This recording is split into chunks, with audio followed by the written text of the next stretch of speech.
علامہ ابن جوزی اپنی کتاب ضم الحوی میں لکھتے ہیں، ابن نجیح نے ایک بااعتماد دوست کا واقعہ بیان کیا ہے کہ ایک رات میں نے خواب میں دیکھا کہ میرے گھر کے قریب جو قبرستان ہے، اس قبرستان کے مردے اپنی اپنی قبروں سے نکلے اور ایک جگہ اکٹھے ہو رہے ہیں، حتیٰ کہ تمام اہل قبور ایک جگہ جمع ہو گئے۔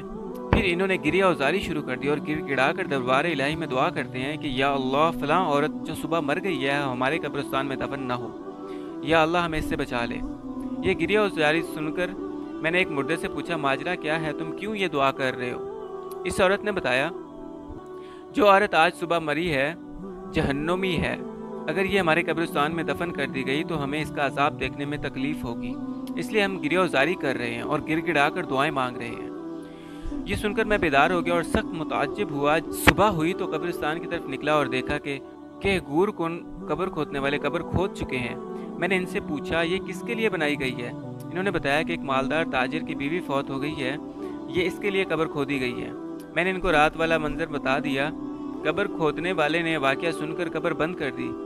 اب میں انتظار کرنے لگا کہ کیا ہوتا ہے۔ تھوڑی دیر گزری تو چند آدمی آئے اور گورکنوں سے پوچھا قبر تیار ہو گئی؟ انہوں نے جواب میں کہا یہاں قبر نہیں بن سکتی کیونکہ نیچے کیچڑ ہے۔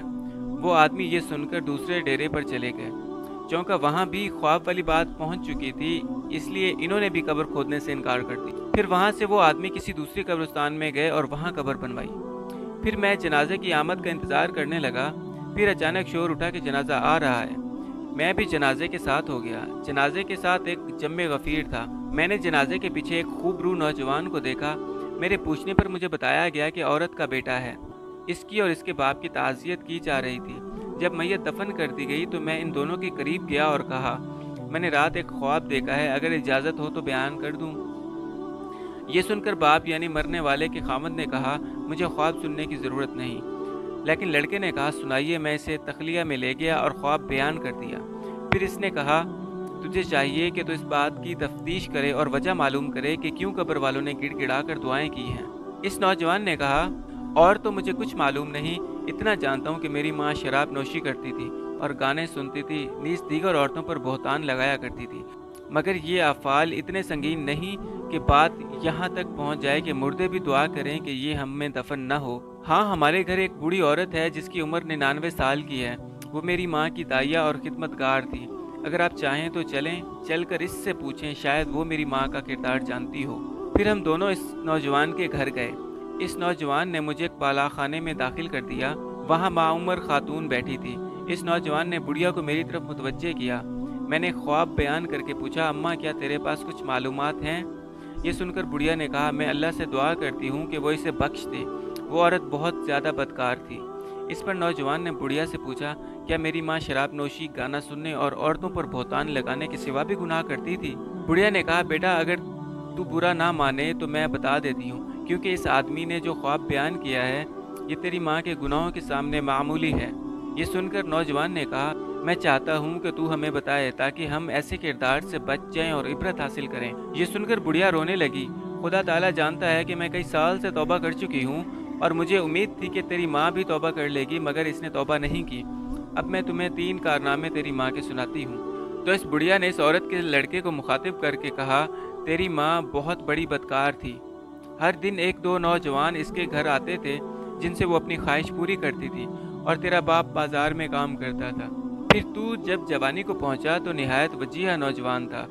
میں دیکھا کرتی تھی کہ تیری ماں تیری طرف شہوت کی نظر سے دیکھا کرتی تھی، حتیٰ کہ ایک دن تیری ماں نے مجھ سے کہہ دیا کہ میں اپنے بیٹے پر فریفتہ ہو گئی ہوں، لہٰذا کسی طریقے سے اس کو میری طرف راغب کر۔ میں نے سن کر تیری ماں سے کہا بیٹی یہاں تک کیوں جاتی ہے؟ تیرے لیے اور بہت سے نوجوان ہیں جن سے تو اپنی خواہش پوری کرا سکتی ہے، لہٰذا بیٹی تو اللہ سے ڈر اور اس ارادے سے باز آ جا۔ تو تیری ماں کہتی تھی نہیں مجھے اس کے سوا صبر نہیں۔ تو میں نے تیری ماں سے پوچھا تو اس مقصد میں کیسے کامیاب ہو سکتی ہے؟ حالانکہ تیرا بیٹا ابھی 9 عمر ہے، تو خواہ مخواہ بدنام ہوگی، لہٰذا خدا کے لیے اس ارادے سے باز آ جا۔ تو تیری ماں نے مجھ سے کہا اماں تو میری مدد کرے تو میں کامیاب ہو سکتی ہوں۔ میں نے پوچھا کیا ہیلا کیا جائے؟ تو تیری ماں نے کہا فلاں گلی کے مکان میں ایک عرضی نویس وہ رکے لکھ کر مردوں کو عورتوں سے ملاپ کراتا ہے اور اجرت لیتا ہے، تو اس کو کہے کہ وہ میرے بیٹے کو تحریر لکھے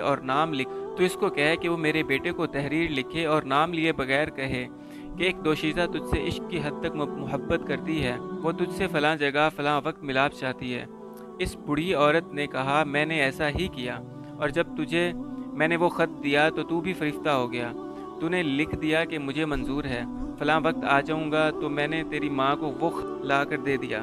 تیری ماں نے جواب پڑھ کر کہا اماں تم میرے بیٹے سے کہو فلاں وقت فلاں جگہ آ جائے، اور تو فلاں بالا خانہ کو اچھی طرح تیار کر اور اس میں پھل اور خوشبو وغیرہ کا انتظام کر، اور تو میرے بیٹے کو یہ بھی کہے کہ جس عورت نے تجھے بلایا ہے وہ ابھی دوشیزہ ہے، وہ روشنی پسند نہیں کرتی، بلکہ یہ کام اندھیرے میں بہتر ہے تاکہ تمہارے والدین کو بھی تم پر شک نہ گزرے۔ پھر میں تیرے پاس آئی تھی تو نے یہ بات مان لی اور رات کا وقت مقرر ہوا۔ میں نے تیرا جواب تیری ماں کو پہنچایا تو اس نے بہترین کپڑے اور عمدہ خوشبو لگائی، اور وہ اس بالا خانے میں پہنچ گئی، اور پھر تو بھی پہنچ گیا، اور پھر داد و عیش سحری تک جاری رہا۔ پھر تو وہیں سو گیا، میں نے صبح کے وقت آ کر تجھے جگایا۔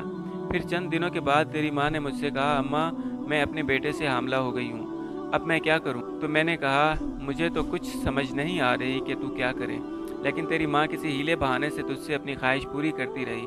حالانکہ ولادت کا وقت قریب آ گیا تو تیری ماں نے تیرے باپ سے کہا کہ میں بیمار ہوں، میں چاہتی ہوں کہ کچھ دن اپنی ماں کے پاس رہ آؤں، تو تیرے باپ نے اجازت دے دی۔ پھر میں اور تیری ماں تیری نانی کے گھر چلی گئیں، وہاں ایک کمرے میں رہائش رکھ لی، اور جب ولادت کا وقت آیا تو دائیا کے کو بلا کر لائی، تو تیری ماں کے ہاں ایک بچہ پیدا ہوا جو کہ تیری ماں نے مار دیا، اور پھر ہم نے وہ بچہ دفن کر دیا۔ کچھ دن گزرے کہ تیری ماں نے مجھ سے کہا اب میں پھر اپنے بیٹے سے خواہش پوری کرنا چاہتی ہوں، تو میں نے کہا بیٹی جو کچھ ہوا وہ تیرے لیے کافی نہیں؟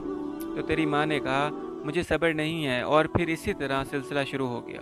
پھر جب وہ بڑھیا دوسرا واقعہ سنانے لگی تو اس عورت کے بیٹے نے یہ کہہ کر بات ختم کر دی کہ اماں بس کر، اتنا ہی کافی ہے، اللہ تعالیٰ میری ماں پر لعنت کرے اور ساتھ تجھ پر بھی لعنت کرے۔